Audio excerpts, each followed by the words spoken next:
For today's video pare, laruan vlogs tayo ngayon. Dumating na kasi yung order ko nung matagal na panahon pa. Bale dalawa yung dadaanan natin ngayon. Yung binili ko na Kowa pre na One Piece Gear 5, napakaganda nun. At yung isa naman pre, may nabili ako sa online pre, 100 pesos PlayStation cards.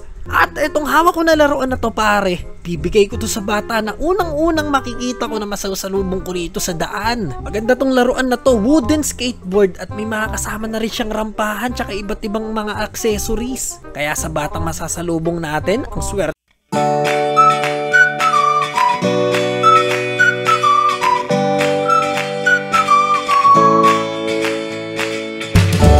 Ng bata pre, kawawa naman, naglalakad pa uwi sa katarika ng araw. Ang sipag naman nito. Tanong nga natin kung ano yung pinakamataas na grades niya.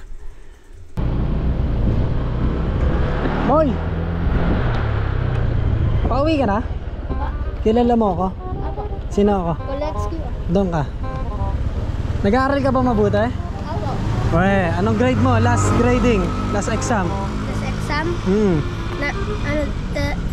Ano ulit yun? 39. Out of ano yun? Up to 50. Up to 50? Abir. 11 lang mali mo. Naglalaro ka ng ano? Apo. Sige. Bubuin mo na lang yan. Sanay ka ba magbuo niyan? Apo. Taga saan ka? Doon lang pa sa yan.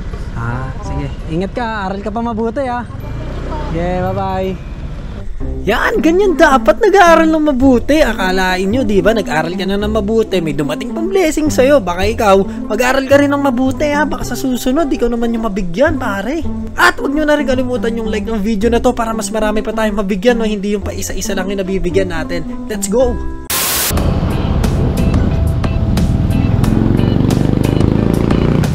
Yung mga laruan kayo, tay? Alin na kayo? Sige, tingnan ko.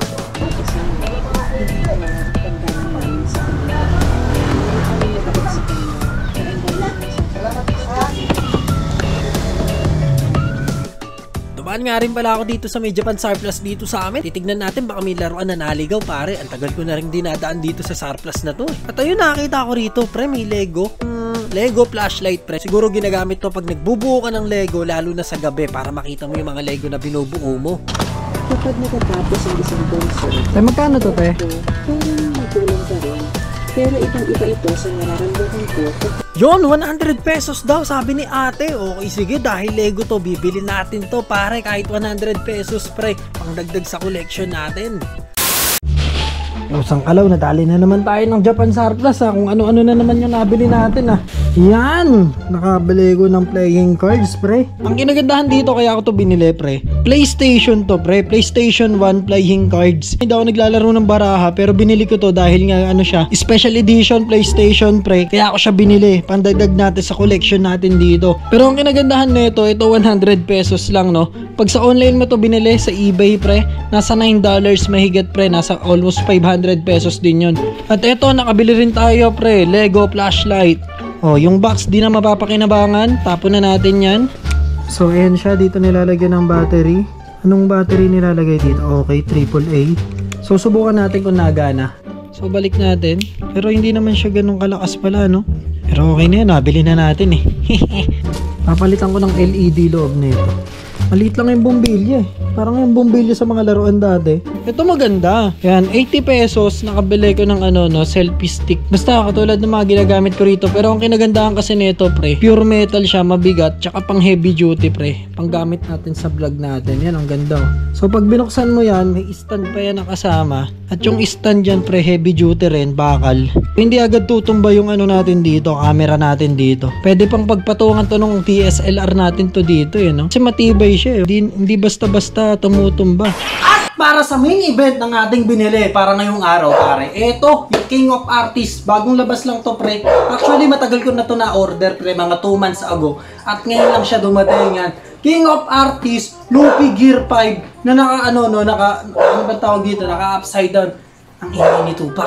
May bago kong aso. Ipapakita ko sa inyo next vlog. Pero sa ngayon nandun siya sa likod. Siguro nagugutom na yan. Pero sige, buksan na natin muna to pre. Itong King of Artists natin dito. Ang ganda. Luffy na naman. Matadagdagan na naman yung mga Luffy natin pre. Nakita niyo yung mga box na yan? Yan yung mga box na yan.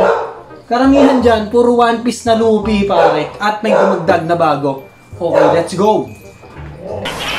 So eto guys, ang kinagandahan sa pre-order, mas mura mo siyang makukuha kaysa sa mga yung mga nagtitinda ng mga laruan sa mall, mga nagtitinda ng laruan sa mga may shop. Itong pre-order pre, mas mura mo siyang makukuha halos, no? So kunwari eto 950, tapos magda-down ka na lang ng 200 dito, and then hihintayin mo na lang to dumating within 2 months or 1 month, depende sa depende sa inorderan mo ng pre-order. Pero actually mga nagtatagal talaga yan, 2 to 3 months talaga. Pero sulit ang paghihintay nyo dito. Ito kasi parang ang presyo nito sa mga ngayon, sa market ngayon, siguro mga nasa 1.3 or 1.2. Hindi ako sure. Comment nyo sa baba kung mali ako. Pero mas mura nyo siyang makukuha kung pre-order nyo siya bibilin. Ang disadvantage nga lang dun, matagal bago dumating yung laruan. Pero pare, nakatipid ka. At eto na nga, yung King of Artists natin dito na Monkey D. Luffy Gear 5, pare. Di ko alam bakit may 2. Siguro, second design ganun. Tama ba? Pero ang ganda ng Gear 5 na to, pre. Yan, makikita nyo naman sa picture niya. Yan. Si Luffy, pre, nag-goopy. Balot na balot pa yan. Hindi pa nabubuksan talaga. And then nga pala, kung tatanungin nyo yung sticker niya, pre, white sticker, overseas to, pre. Siguro mga galing to ng Taiwan or basta hindi siya galing ng Japan, pre. So, kung gold sticker kasi to sa Japan, pare. Pero pag white sticker, overseas siya sa ibang ibang bansa. Ewan ko lang, not sure kung saang bansa yon. So, hindi natin maaamoy dito yung amoy Japan. So, hindi natin maaamoy dito yung hinahanap-hanap ko na amoy Japan. Ayan, dahan-dahan lang. Amoyin ko nga. Hindi talaga. Amoy kahon. So, ito yung pinaka-body. Yan, yung naihiwalay lang sa kanya yung paa niya. Yung iba kasi nahati pa sa gitna. Tapos yung paa, yun. Bali, mga 4 na part. Pero ito, 2 paa. Nakahiwalay sa kanya. So, yan. Alam nyo ba, ito yung nag-trending guys na nung nakaraan, no? Pinasabog na ito yung yung community ng mga laruan nun. Kasi meron to, 2 version to. Isang ito yung white, tapos meron siya yung silver lang.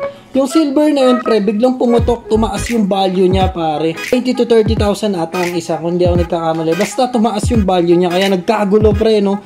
Nagkagulo sa toy community nung tumaas yung value nun. So, hindi ko na alam ngayon, wala na akong balita kung nagkatotoo man yun. Napakaswerte ng mga nag-PO, ng mga silver, yung version nito na silver, pre. Ang kinagandaan kasi sa laruan na to, ito yung 20th anniversary nila, TV animation, One Piece, 20th anniversary. So, ayan siya, nakapabaligtad siya, Yun talaga yung style niya, kung nagtataka kayo. Talaga nakapabaligtad siya. Hindi natin siya pwedeng ilagay ng, nakapatayo. Ang ganda. Alam niyo, sulit talaga bayad sa mga gantong laruan eh. Never ako nang hinayang na nagbayad ako sa gantong laruan, pre. No, ang ganda talaga. Sulit na sulit yung binayad natin dito. Ayan, pa-focus ko. Bibing! Diba? Ang ganda talaga, pre. Wala pang damit dito si Luffy. Baka lamigin ka. Baka magkasipong ka dito, pre.